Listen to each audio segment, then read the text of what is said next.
Na semana passada a gente falou sobre inveja, que é o fato de você sentir desgosto quando o outro está bem. E hoje nós falaremos sobre assídia. Vocês sabem o que é assídia, gente? Não, né? Eu também não sabia, até eu começar a estudar sobre isso. Assídia, gente, é um sinônimo para preguiça. Então nós leremos 1 Tessalonicenses, capítulo 4. Nós falaremos sobre a resistência às demandas do amor. Provavelmente, você deve ter ouvido aí o tema da pregação, e você deve dizer, preguiça. Tem nada a ver comigo não, amigo, eu sou uma pessoa que trabalha demais. A gente vai entender um pouco mais sobre a preguiça e a gente pode surpreender com o que é a preguiça na sua profundidade. Essa série, gente, tem nos chamado a atenção para o fato de que Deus nos ama como nós somos, Ele nos recebe como nós estamos, mas Ele não quer que nós permaneçamos da mesma forma. E nessa série a gente tem visto muito isso. Nós precisamos analisar a nós mesmos para ver de que forma as nossas ações têm nos afastado do propósito de Deus para as nossas vidas. Porque às vezes a gente vê um tema de uma pregação, aí tem lá, por exemplo, vanglória. Aí você diz, eita, vou mandar mensagem para fulana, ela precisa ver essa pregação.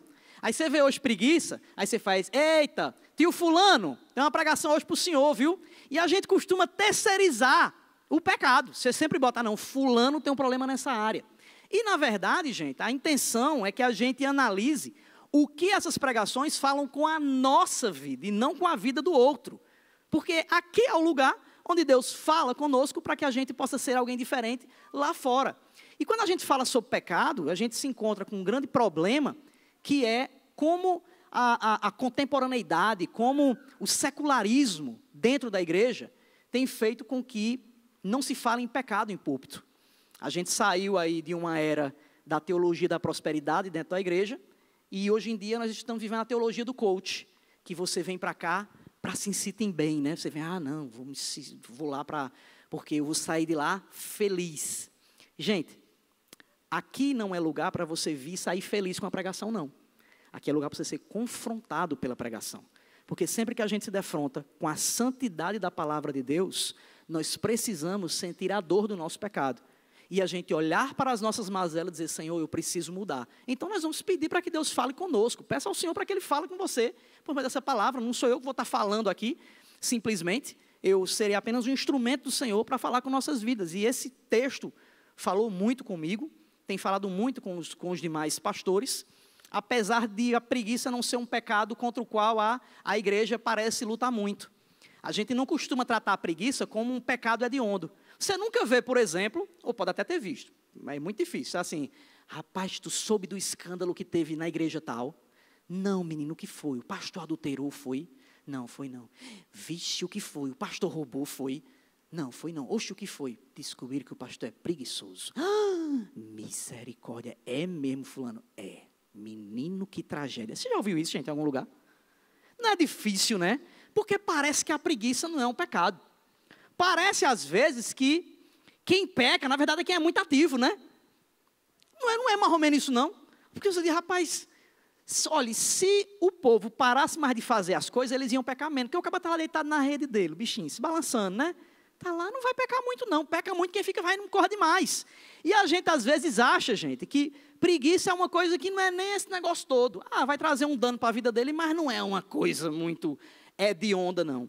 Só que se você vê, por exemplo, o livro de Provérbios, você vai ver que o preguiçoso é alvo de duras repreensões de Deus, gente. A Bíblia, ela sempre traz algo sobre o preguiçoso como algo que Deus vai derramar punição. A gente vê na Bíblia também que a vida virtuosa é a vida de equilíbrio. É a vida em que você não vai para extremos. Nem eu vou ser extremamente ativista e nem eu vou ser alguém omisso com as coisas que eu tenho que fazer.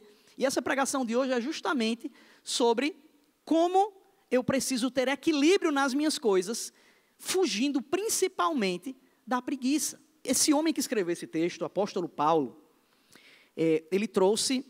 A gente às vezes acha que os livros do Novo Testamento... Eu falei até isso aqui uma vez, que eu preguei aqui. Às vezes a gente acha que o livro do Novo Testamento é o seguinte, o cara está lá, com o papiro lá na mão, tal, com o pergaminho, e de repente...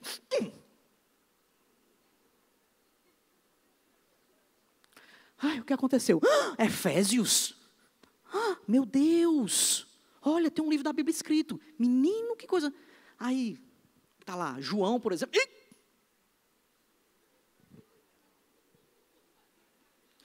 Ai, primeira, segunda, terceira João. Oxi, menino, o Espírito Santo veio e me tomou aqui. A gente acha que a Bíblia foi escrita assim. Não foi, gente. O Espírito Santo soprar, ele usa os contextos que aquela pessoa estava passando. Por exemplo, Paulo planta a igreja em Corinto, sai muito alegre com a plantação, que finalmente deu certo, uma plantação, ele achava que as outras tinham dado errado. E aí um dia ele recebe os irmãos de Corinto, e aí diz, olha que bênção, rapaz, vocês estão aqui, como é que está a igreja? Rapaz, a igreja está meio melada, viu, o negócio está meio feio. Sério, é? O que é que Paulo faz? Escreve 1 Coríntios, soprado pelo Espírito Santo, e aí repreende aquela igreja. Depois, escreve outra carta, a gente tem o cânon bíblico fechado, e agora a gente tem acesso a essa palavra. Só que essa palavra é palavra de Deus divina, escrita com letras humanas. Em Tessalônica, foi mais ou menos isso que aconteceu. Paulo aqui, gente, é um cara que pode falar sobre preguiça. Por que ele pode falar sobre preguiça? Porque ele era um cara extremamente ativo. Ele era alguém que tinha vida para falar sobre isso. E ele fala para uma igreja que era alvo de elogio dele. A partir desse versículo que nós leremos, a gente vai ver como a gente pode usar a repreensão de Paulo sobre preguiça para as nossas vidas, tomando como base uma igreja que é alvo de elogio dele. Vamos ler o nosso texto aí, 1 Tessalonicenses 4, a partir do versículo 9. Quem achou, desachei. Diz assim a palavra do Senhor. Quanto ao amor fraternal, não precisamos escrever-lhes, pois vocês mesmos já foram ensinados por Deus a se amarem uns aos outros. E, de fato, vocês amam a todos os irmãos em toda a Macedônia. Contudo, irmãos, insistimos com vocês que cada vez mais assim procedam. Esforcem-se para ter uma vida tranquila, cuidar dos seus próprios negócios e trabalhar com as próprias mãos, como nós os instruímos, a fim de que andem decentemente aos olhos dos que são de fora e não dependam de ninguém. Feche seus olhos, baixe sua cabeça. Senhor, eis aqui a tua palavra, o Senhor sabe que eu não tenho condições nenhuma de trazer nada aqui para essas pessoas, Senhor, porque eu sou muito pecador, Senhor, mas nós dependemos da tua graça, Senhor. Então te peço no nome de Jesus que fale com as pessoas aqui, como o Senhor falou comigo, Pai, por meio desse texto, que o Senhor fale com cada um aqui, Pai. Eu te peço que o Senhor não permita que eu atrapalhe o que o Senhor quer fazer essa noite, Pai, falar aos nossos corações, Senhor. Eu te peço, Pai, que o Senhor tire de nós qualquer tipo de desconcentração, Senhor. Eu te peço, Pai, no nome de Jesus, que eu seja apenas um canal teu, Senhor, para que a tua voz ressoe em nossos corações, Senhor, e nós possamos sair daqui transformados, Pai, diferentes da forma como nós entramos, no nome de Jesus, amém. Meus irmãos, eu queria que você não fechasse a sua Bíblia, que eu vou voltar sempre para esse texto, é uma pregação expositiva, eu vou expor esses versículos.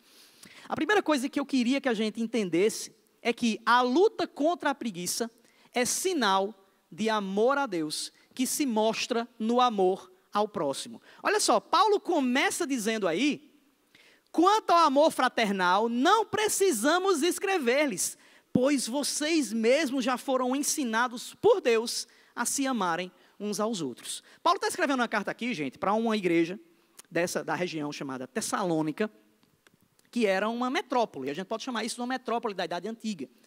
Era uma igreja que ficava numa cidade portuária, então tinha muita movimentação ali, e ela ficava também na linha de uma via chamada Via Egnatia, que era uma estrada imperial que de lá distribuía o comércio para muitas regiões. Então era um lugar de muito fluxo de gente. As pessoas saíam de lá e se espalhavam por toda a região ali da Europa, daquela área ali. E o que acontece? Paulo, se você ler o livro de Atos, você vai ver que Paulo sempre escolheu lugares estratégicos, lugares onde a mensagem pudesse ser pulverizada. Ele escolhia um lugar estratégico, ele pregava o evangelho ali, e a partir da sua pregação, ele plantava uma igreja, mas as pessoas se espalhavam pregando o evangelho por várias regiões. Por isso que em tão pouco tempo o evangelho se expande de forma tão espetacular. E a gente vê principalmente aqui, no início da carta de Tessalonicenses, que Paulo ele elogia muito essa igreja. Se você for lá para o primeiro capítulo, claro que quando eu terminar aqui, você vai chegar em casa, você vai ler o primeiro capítulo, até o fim do livro, né, gente? A gente sempre faz isso. Então, se você for lá para o primeiro capítulo, você vai começar a ver Paulo elogiando muito essa igreja. Ele vai dizer, gente, vocês são dignos de elogio. Era uma igreja, gente, que, em relação ao amor, ela era um referencial para outros. E o que acontece aqui é que a gente vai vendo que, quando eu tenho um relacionamento com Deus, eu manifesto amor a Deus, principalmente por meio das minhas ações aos outros. Se alguém ama a Deus, necessariamente, os outros têm que ver o amor dele brotando em mim em relação à vida deles.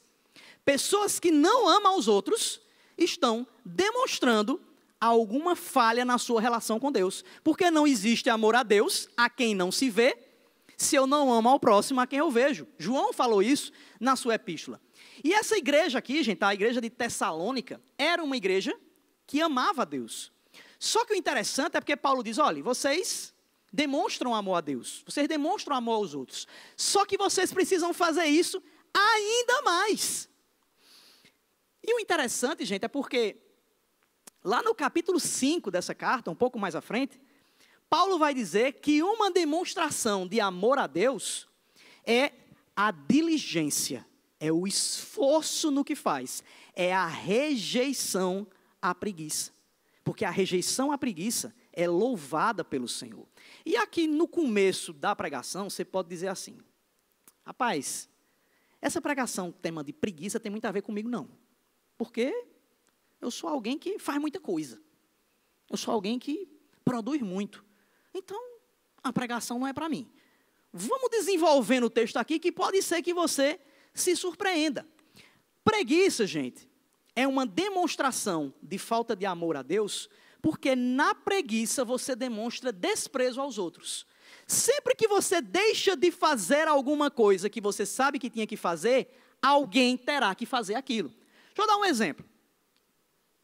Quando você diz assim, rapaz, eu acho uma bênção os irmãos que ficam ali servindo no som, sabe? Acho uma bênção, bonito demais. Mas não dá para mim não. Dá para mim não, tem um tempo não. Tem um tempo não. É lindo o pessoal da integração, mostrando onde o povo tem que sentar, não sei o quê, organizando as coisas. Olha, é uma maravilha. Mas não tenho tempo para isso não, rapaz. O povo lá do trânsito é bonito, né? O povo organiza os carros, tal, fica ali causando um certo incômodo para quem quer quebrar um vidro de um carro. É uma bênção, mas dá para mim não. Tenho tempo não. Porque, afinal, o pessoal do ministério aqui, ninguém faz nada, né, gente? É tudo vagabundo, então eles têm tempo para fazer isso. Quando a gente rejeita algo que Deus nos deu para fazer no reino, alguém está fazendo em dobro. Se você, em sua casa, por exemplo, deixa de fazer alguma atividade, outra pessoa que more com você, se você mora com alguém, vai ter que fazer mais do que devia. Toda ação de preguiça é uma ação de falta de amor ao outro. E a gente tem, gente, que chamar a preguiça de pecado, não é só porque ela transforma as pessoas em preguiçosas, não. É por causa da falta de amor que está por trás dessa vontade de não fazer o que a gente tem que fazer. Preguiça não é não fazer nada. Vocês entenderam? Preguiça não é não fazer nada. Preguiça é você não fazer o que é seu dever fazer. Deu para entender? Opa, o quadro começa a mudar. Vocês estão entendendo, gente? A gente às vezes acha que preguiça é o cara ficar deitado numa rede. Eu digo deitado numa rede porque a gente gosta de rede. Eu gosto de rede. Eu cheguei em Brasília, botei 8 armadores na minha casa. O povo de fora fez, para que esses armadores? Eu disse, para botar a rede. Por quê? Porque eu gosto de rede. Mas tu faz o que numa rede? Eu deito. Para quê? Para que tu deita? O povo tem umas perguntas meio sem noção. Porque o cara acha que preguiçoso é o que fica deitado numa rede olhando para o tempo, né? Ou aquele que fica deitado no sofá o tempo todo. Não. Preguiça é você não fazer o que você sabe que tem que fazer. Deu para entender ou está difícil até agora, gente? A gente vê que desde o momento ali da queda do homem, o homem começou a deturpar algumas coisas. E o trabalho é uma dessas coisas. Eu fiz uma pergunta aqui no culto passado, que eu vou fazer uma pergunta a vocês. Quem gosta de feriado? Mas, rapaz, tenha vergonha. Tu não gosta de feriado, não? Quem gosta de feriado, eu gosto de feriado, gente. Pelo amor de Deus, tá bom? Olha, se não levantar a mão, vai ficar trabalhando sem ter folga, viu? Quem gosta de feriado, não é bom? Não é bom? É ou não é, gente? É homem. Oxi, agora pronto. É bom o feriado. Não é pecado gostar de feriado, não. O pecado é você começar a achar que o trabalho não é Deus. Não é algo que Deus te deu. Isso é o pecado. É quando você começa a deturpar o sentido de trabalho. E foi isso que o pecado fez. Vocês já viram aquele desenho animado que tem... O cara tem uns fenos assim, um negócio bem americano. Aí tem um galpão e eles pegam um tridentezinho, pegam o feno e jogam dentro do galpão. Já viram essas imagens do tridente? Aquele tridente, gente, o nome dele é tripalium, que era um instrumento de tortura. Ele também era usado para torturar pessoas. A palavra tripalium deu origem a, sabe que palavra? Trabalho. Que palavra? Está vendo que vocês sabem? Tripalium, tortura, deu origem à palavra trabalho. Porque o homem começou a relacionar trabalho à tortura. O homem começou a olhar para o trabalho como sendo uma coisa maldita. Ah, pastor, mas lá no Éden diz, na minha Bíblia tem isso, que quando o homem caiu, ele passou a trabalhar. Tem ou não tem isso lá? Tem ou não tem isso lá? Tem, mas não exatamente assim. Volte depois, se chegar em casa, você vai ver os textos, né, gente? Pelo amor de Deus. Volte depois lá no texto e veja que o texto diz que ele teria que se esforçar mais do que antes. Ele já cultivava o solo, ele já trabalhava. O trabalho precede a queda, o trabalho vem antes do pecado. Ou seja, o trabalho foi bênção de Deus. O que acontece é que agora o homem passou a se esforçar mais para ter o mesmo resultado. Trabalho é bênção de Deus, gente. O nosso pecado deturpa o sentido de trabalho. E é interessante porque a gente tem muito essa noção. É de você ouvir o povo, por exemplo, dizer assim, ah, rapaz, olhe, pastor, eu estou orando aí. No fim do ano eu ouvi isso. Uma pessoa disse, pastor, eu estou orando aí para eu ganhar na Mega Sena. É mesmo, vaso?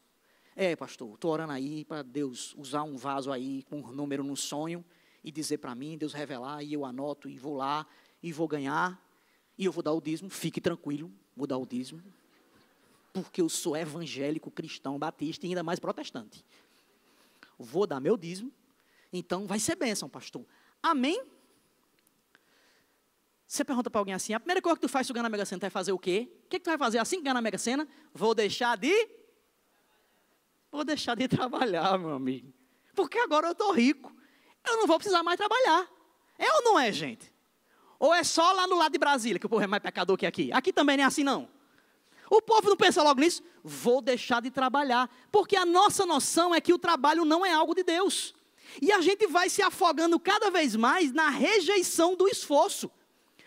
Só que lembre que o próprio Deus, ao vir entre nós, teve um trabalho. Qual foi o trabalho de Jesus, gente?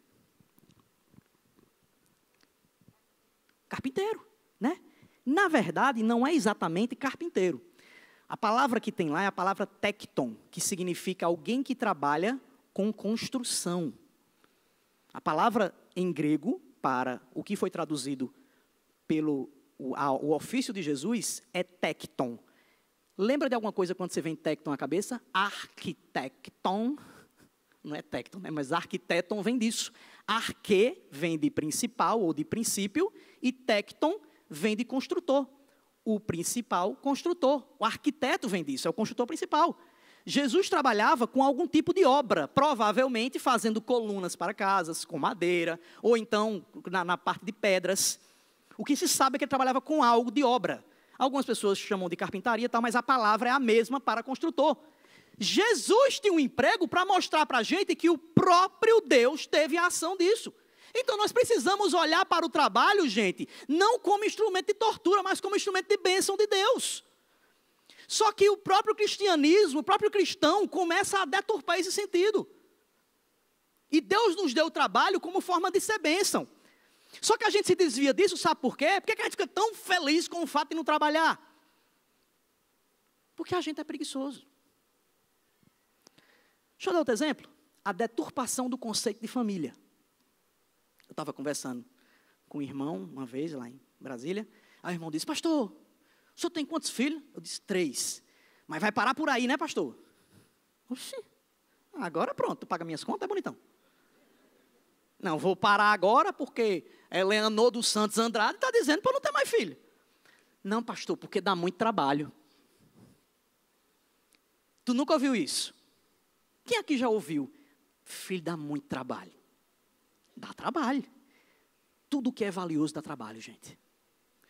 Tudo que é sublime dá trabalho. Você quer algo maravilhoso em sua vida? Se esforce.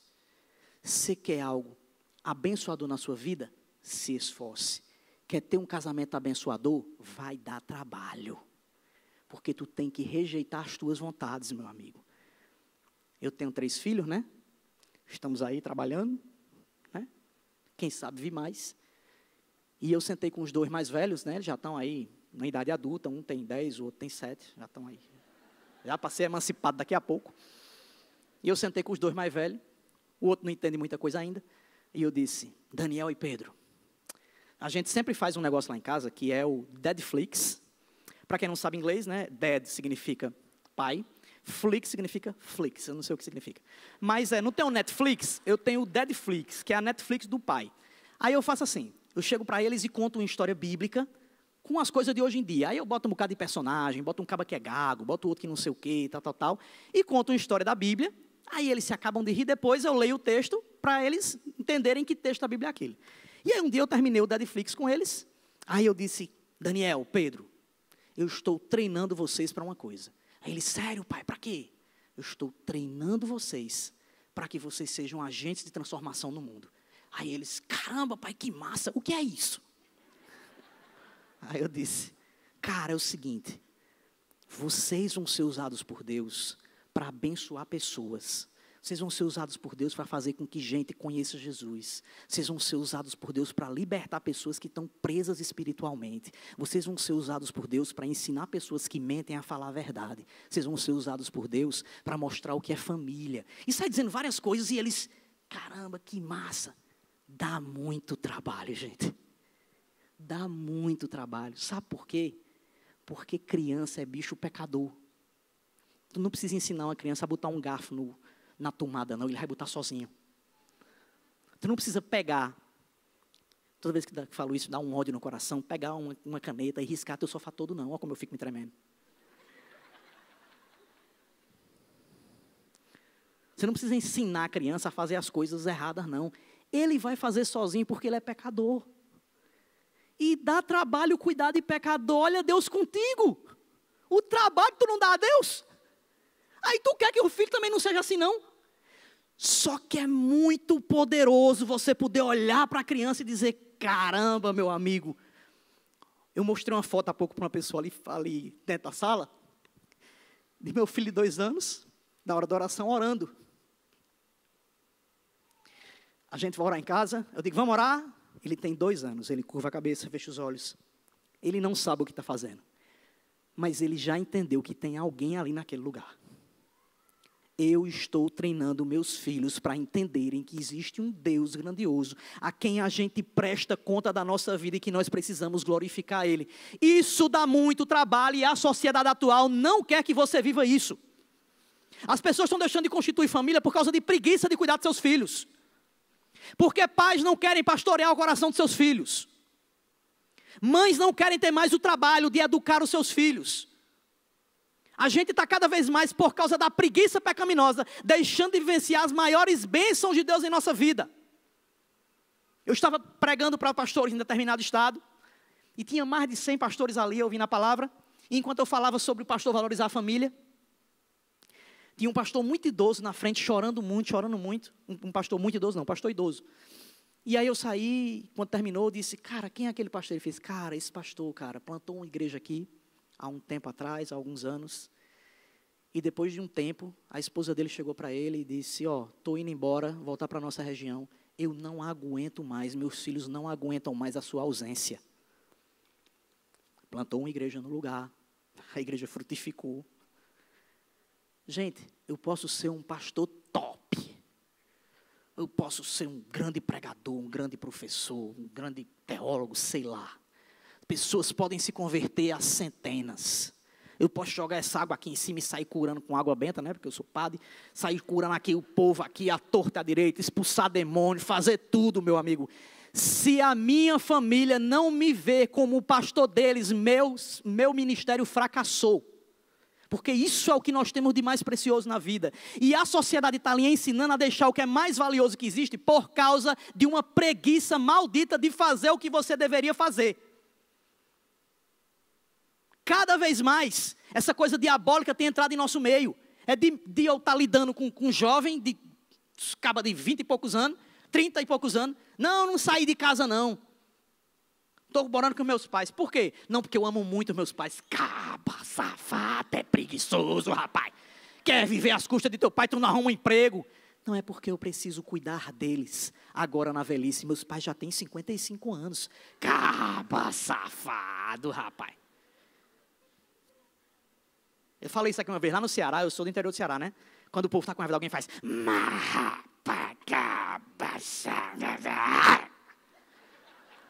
Faz isso. Gente, cuidemos de fugir do pecado da preguiça, que é a gente fugir daquilo que Deus nos chamou para a gente fazer. Deus nos chamou para fazer algo, e se a gente não está fazendo isso, nós estamos sendo dominados pela preguiça, porque preguiça vai além do fato de não fazer nada. Volta para o teu texto, versículo 10. Diz assim: e de fato, vocês amam a todos os irmãos em toda a Macedônia. Contudo, irmãos, insistimos com vocês que cada vez mais assim procedam. Gente, preguiça é desprezo ao outro e rejeição ao mandamento do amor. Porque quando eu estou sem fazer o que eu deveria, eu estou deixando de manifestar o amor de Deus ao outro. E às vezes a gente usa uma desculpa muito justa. Às vezes o cara diz, não, rapaz, eu não posso servir ministério não, porque as demandas do trabalho não deixam não. É muita coisa que eu faço, não tenho nem tempo de ir para o culto. Ou então, a gente vê o irmão que diz assim, olha pastor, ministério que for, pode botar o ministério que for, mano. Olha, você quer que eu vá lá, segunda, terça, quarta, quinta, sexta, sábado e domingo para a igreja? Eu estou servindo, pastor.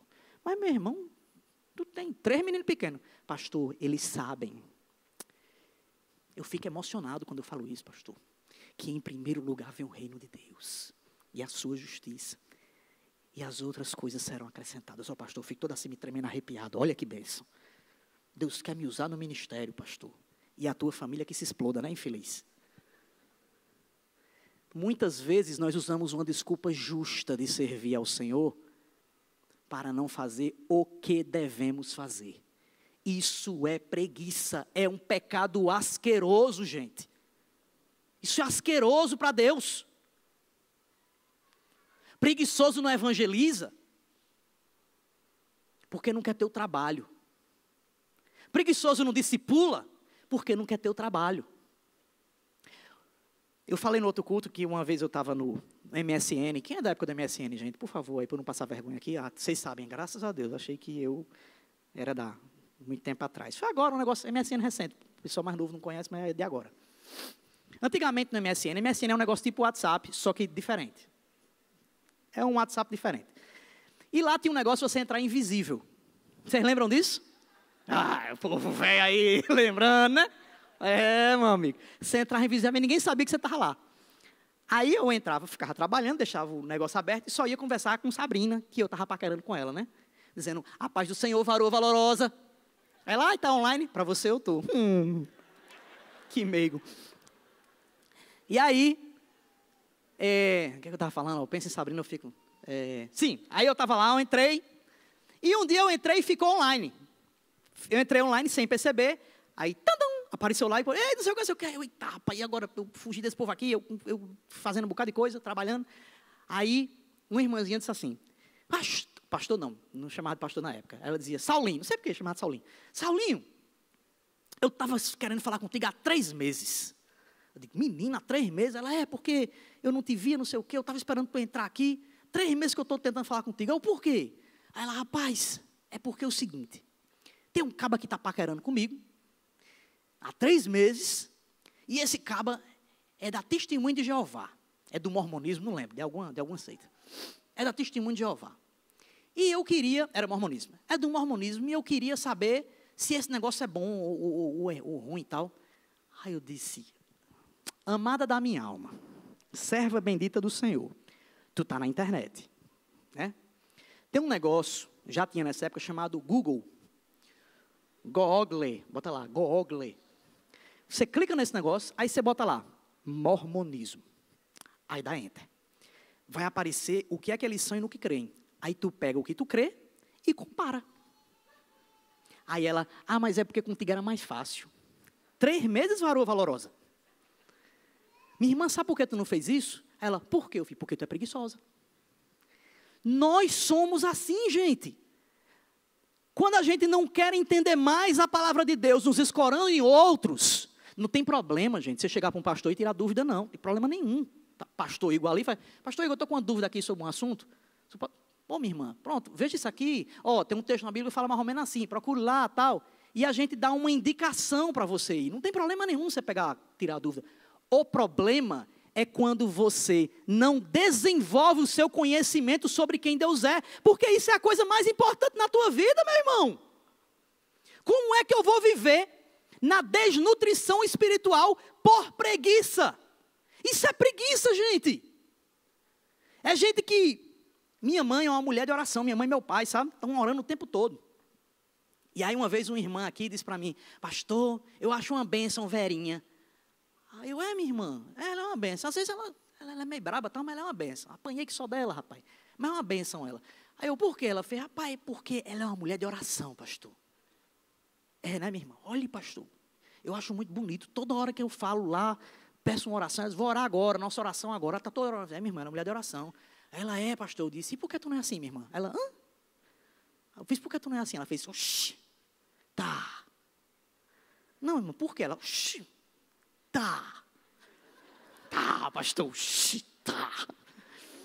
Lá no Ceará a gente faz muito isso, não sei aqui, né? Mas lá no Ceará a gente faz muito isso. A pessoa não tem argumento, ela faz, tá. Sim, mas por quê? Tá. É ou não é? Não é não, lá em Brasília não entendem não. Eu amo pregar aqui porque as pessoas me entendem, né? Aí eu, por que, minha irmã, você não ora assim? Ela, pastor, tá. Sabe por quê, minha irmã? Não, pastor, diz aí. Aí eu fiz, tá. Não, falei isso não. Eu fiz, minha irmã, porque tu é preguiçosa. Preguiça de orar. Você tem que fazer isso, tu não faz, tu está pecando. Tu tem que evangelizar, tu não evangeliza, tu está pecando. Tu tem que ter momento devocional em tua família, tu não tem, tu está pecando, isso é preguiça. E sempre vem com uma máscarazinha de coisa justa por trás. Sempre tem uma desculpa por trás. Um casal de irmãos chegou para mim e fez, pastor, pelo amor de Deus, me ajuda aí. O senhor estuda religião, esses negócios, pastor. Eles moram numa granja.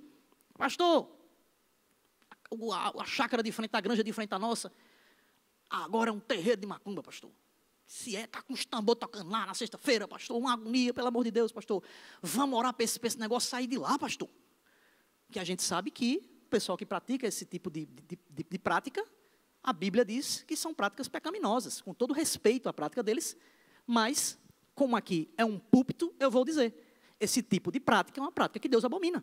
Como um ateu é uma prática que Deus abomina. Como um evangélico que não serve ao Senhor é uma prática que Deus abomina. Então, eu preciso ser voz de Deus na vida dessas pessoas. E eu disse para eles, né? Eles disseram, pastor, vamos orar para fechar. Eu disse, rapaz, que bênção. Aí eles, que bênção, pastor? Que bênção esse terreiro está lá. Eles, pastor, menino, o negócio aí está meio carregado, né? Na sua vida. Começou a usar batina, começou a ficar meio assim de outras religiões agora, hein, pastor? Que onda é essa? Não é pastor mais não? Disse, não, minha irmã. É uma bênção ter esse terreiro aí na frente. Poxa, pastor, por quê? Porque agora, tu não precisa ir lá evangelizar eles. Lá no terreiro. Atravessa a rua de tua casa. Tu tem gente lá para tu evangelizar. Olha que bênção. O pessoal veio até tu para ouvir a mensagem do evangelho. Aí eles, eita, pastor. Não, pastor, peraí. Minha irmã, tu não faz bolo? Faço. Bolo de rolo, né? É uma bênção bolo de rolo, né, gente? Minha irmã, sabe o que tu faz? Quando o pessoal estiver saindo de lá, tu vai lá com um bolinho de rolo, aí diz, opa, tudo bem, faço o bolo de rolo e vim lhe mostrar o meu trabalho. Não, eu vim dar para você, porque Deus me deu a habilidade de fazer bolo de rolo e eu quero lhe dar esse bolo de rolo. Quem vai negar um bolo de rolo, gente? Pelo amor de Deus, não tem como. Na hora que tu for entregar, diz, eu posso orar por você? A pessoa não vai negar a oração, que ela vai perder o bolo de rolo. Olha a estratégia. Eu disse, tu vai lá, diz, posso orar por você? E ora pela pessoa. Quando termina lá, que eles saírem de manhã, tu vai lá, cara, faz isso e aquilo, outro, tal. Aí eles, tá bom, pastor. Aí um tempo depois, eles disseram, pastor, rapaz, A gente começou a usar uma estratégia lá, de se aproximar dos vizinhos. Faltou água lá, eu puxei a mangueira, levei lá para a casa deles. Eles tiveram um problema lá e fulano foi lá para ajeitar. E esse pessoal começou a, pastor, não parou de ter um negócio tocando lá? Foi mesmo? Foi, não sei o que aconteceu, mas nunca mais teve. Domingo nós estamos chamando eles para ir para a igreja. Amém, minha irmã. Pode ser que não dê resultado nenhum, mas a sua parte você fez. Sabe por que tu não fazia antes? Preguiça. Tinha outra coisa para fazer. Sempre é assim, gente. A gente sempre arruma uma desculpa para não fazer o que Deus me chamou para eu fazer.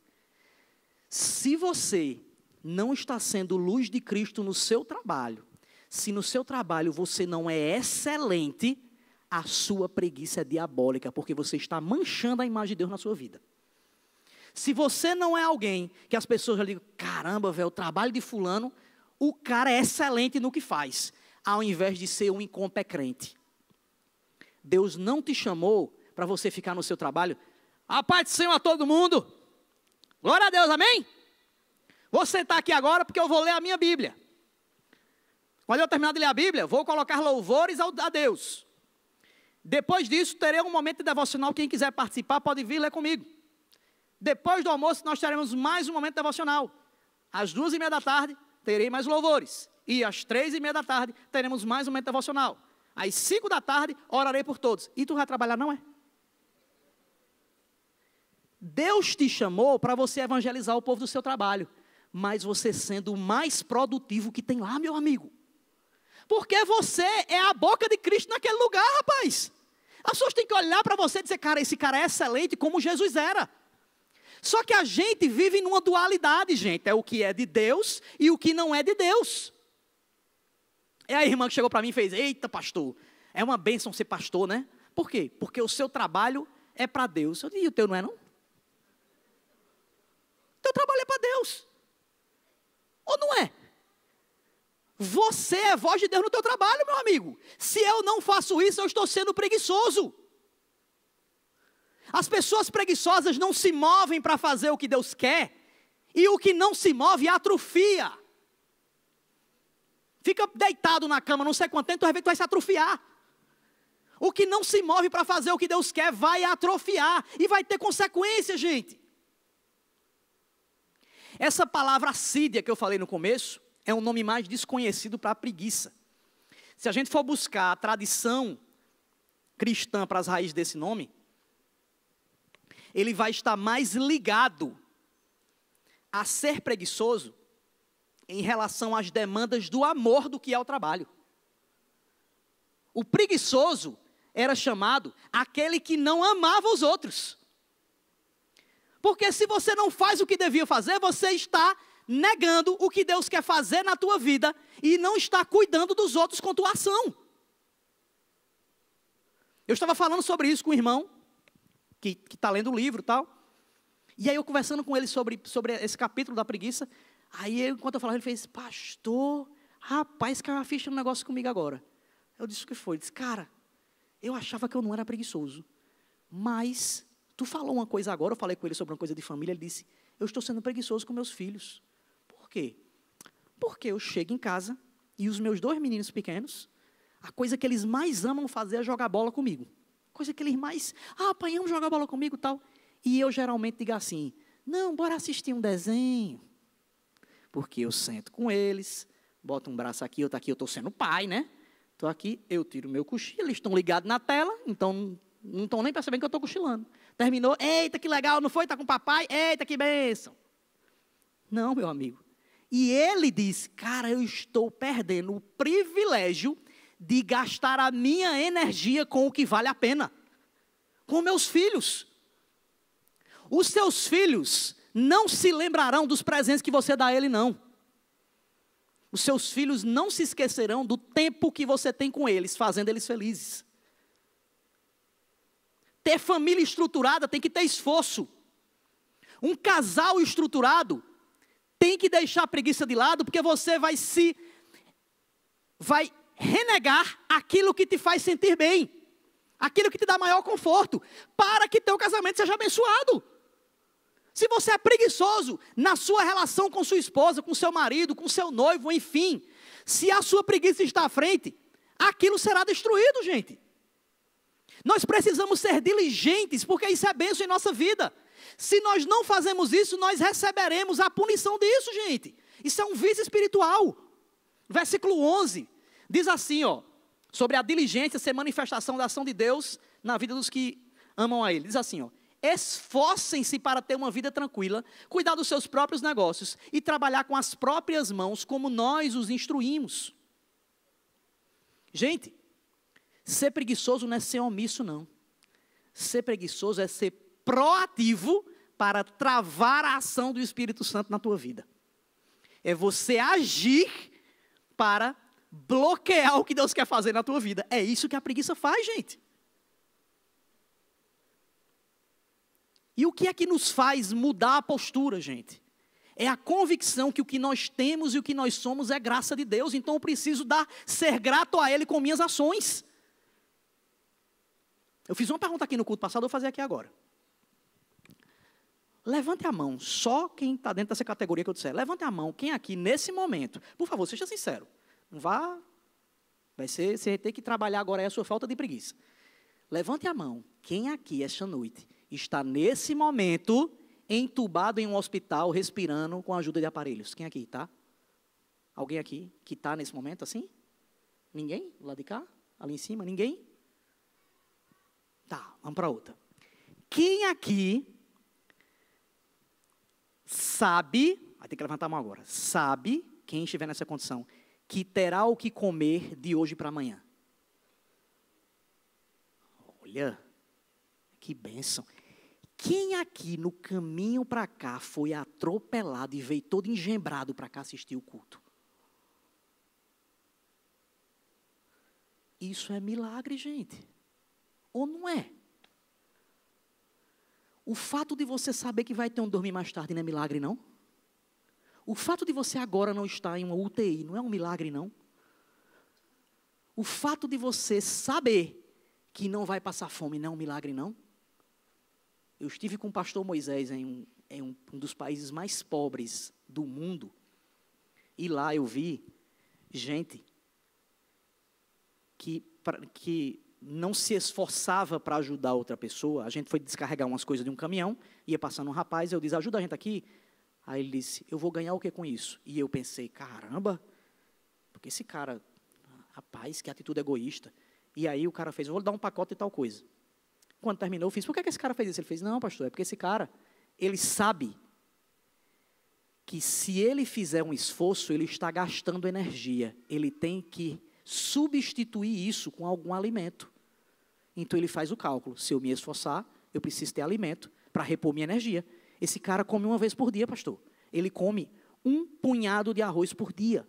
Eu vi crianças esqueléticas que ficavam na beira da mesa dos mais velhos esperando cair arroz para poder comer, porque a criança lá é a última a comer, porque elas não têm como produzir para casa. A gente via crianças caídas no chão porque não tinham como se alimentar.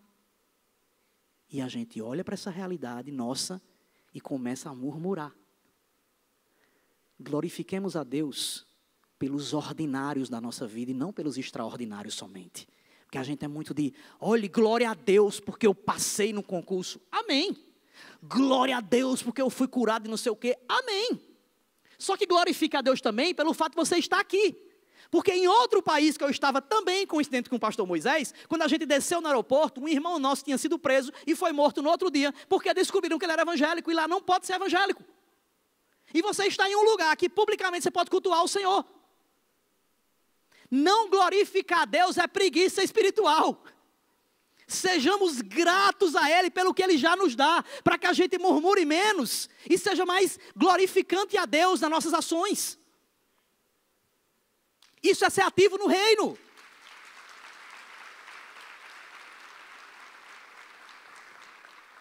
Deus usa, meus irmãos, quem se disponibiliza para Ele. Já no fim aqui do texto, ele fala sobre a gente se esforçar para ter uma vida tranquila. Meu amigo, eu preciso me esforçar.